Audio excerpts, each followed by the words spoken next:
Cordial saludo, mi nombre es Zulma Vázquez, aquí muestro mi identificación.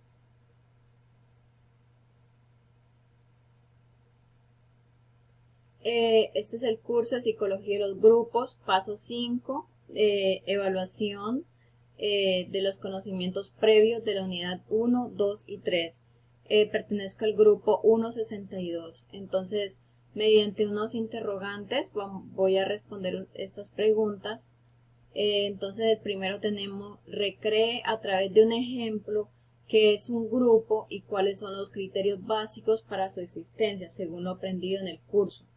Entonces, como se sabe, un grupo se define como un conjunto de personas que buscan un objetivo en común e interactúan. Entonces, para ello podemos ubicar a la persona como una mirada microsocial. Cabe decir que el ser humano a lo largo de la vida pertenece a muchos grupos, como por ejemplo al grupo familiar, al grupo de hermanos, a la comunidad donde vive, en el colegio. En todos lados el ser humano se relaciona con personas, por lo tanto, se define un ser social por naturaleza. Mediante ello, la persona define su identidad, su carácter, la forma que se desenvuelven en diferentes ámbitos. Es decir, adquieren muchos conocimientos y aprendizajes mediante los grupos. De esta manera podemos determinar los grupos por su tamaño, por su composición, por sus funciones e incluso por su origen. Así podríamos decir que hay grupos grandes, pequeños, primarios y secundarios, grupos heterogéneos, grupos homogéneos, también por su diversidad, bien por las características de las personas.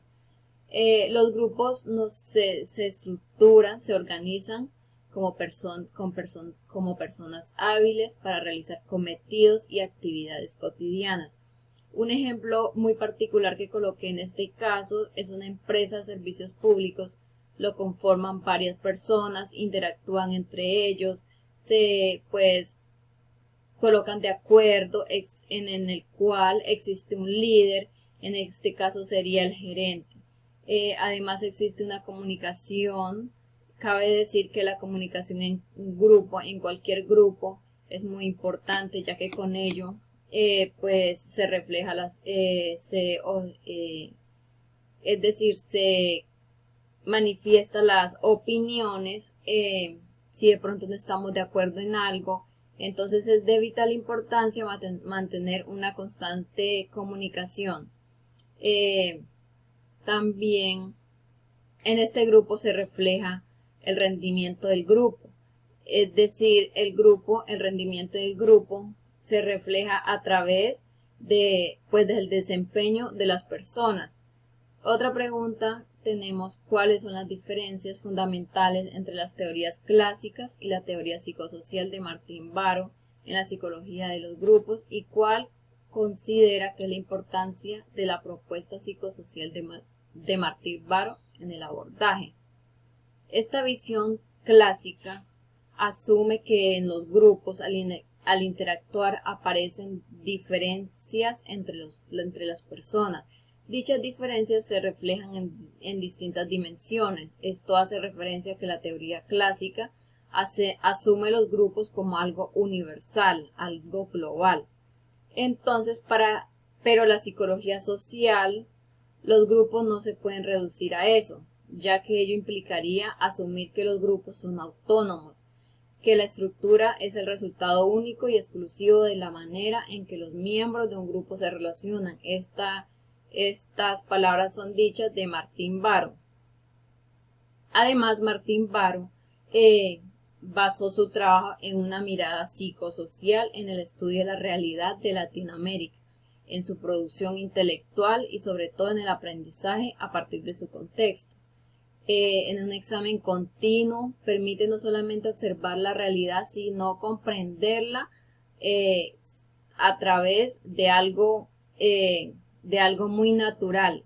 Entonces Martín Baró refleja su problemática o va a una mirada más allá, como decir, más conjunta, Entonces, donde él centra su mirada en una problemática, a partir de ello da conceptos de lo que están pasando las personas, y para esto ayuda mucho a los lectores a tener una visión clara de la, ¿cómo decir?, de la injusticia que se comete con estas personas.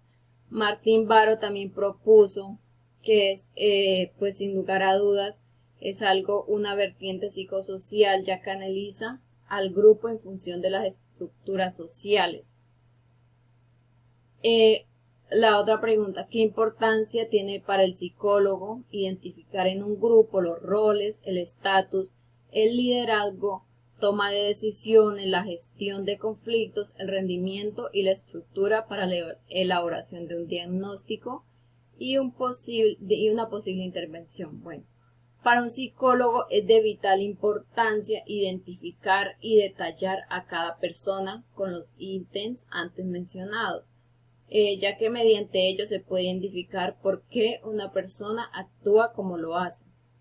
Y para diagnosticar es importante mirar y determinar a qué grupos pertenece la persona, cuál es el rol que ejerce en él, cómo él toma las decisiones, cómo actúa en determinados momentos, en determinada presión, y cómo es la manera de afrontar los conflictos grupales, tanto grupales como individuales. En otras, es muy importante tener en cuenta, ya que las personas es el grupo donde viven.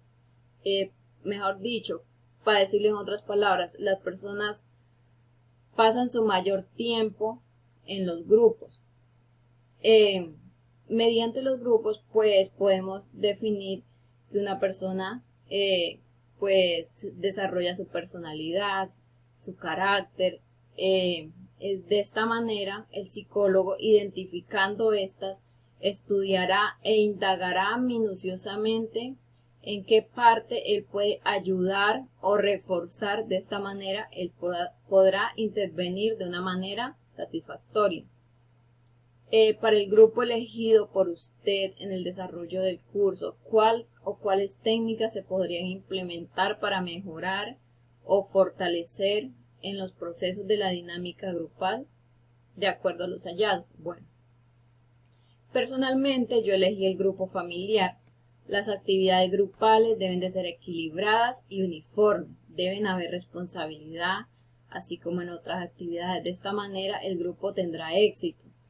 Además, es importante ayudar a los grupos, como en este caso el grupo familiar, que a través de los fracasos, pues ellos vean también lados positivos. Es importante mantener la unión, de esta manera elaborar y dar acción de estrategias que ayudarán a fortalecer el grupo. Pues las técnicas que yo considero que son importantes son las frases desordenadas, ya que estas pues reforzaría la unión familiar, pues las personas compartirían pues las diferentes opiniones, también pues la toma de decisiones de cada uno. Otra de las técnicas fue la lluvia de ideas.